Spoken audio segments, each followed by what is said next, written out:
उत्तर प्रदेश के एक छोटे से गांव देवरामपुर की सुबह मिट्टी, धूल और उम्मीद से भरी थी। उसी गांव का एक लड़का, अभय यादव, सपनों से बड़ा दिल रखता था।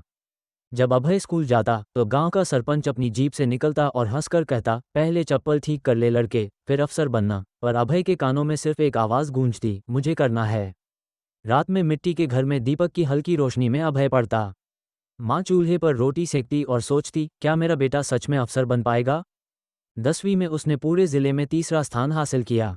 गांव वालों को यकीन नहीं हुआ, पर मास्टर जी बोले, अभय, तेरे अंदर आग है। लेकिन किस्मत ने फिर परीक्षा ली। पिता बीमार पड़ गए और घर की हालत और बिगड़ गई। माँ बोली, बेटा अब पढ़ाई छोड़ दे। अभय ने कहा, अम्मा, मैं तब तक नहीं रुकूंगा जब तक अफसर नहीं बन जाता। 12वीं के बाद अभय लखनऊ गया। सुबह अखबार बांटता, दिन में कॉलेज और रात में बच्चों को पढ़ाता। नींद से लड़ते हुए भी सपनों से नहीं टूटा। पहला प्रयास और असफलता। माँ ने कहा, बेटा, भगवान अगली बार और बड़ा रिजल्ट देगा। अभय ने आंसू पोंछे और फिर पढ़ाई शुरू कर दी। उसने अपनी दीवार पर लिखा, सफलता उन्हीं को मिलती है जो आखिरी सांस तक कोशिश करते हैं। अब हारना उसके लिए विकल्प नहीं था। तीसरे प्रयास का नतीजा आया।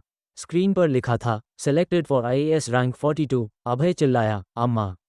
हो गया। गांव में ढोल नगाड़े बज उठे। वही लोग जो हंसते थे आज कहते थे, देखो, हमारा अभय आईएएस बन गया।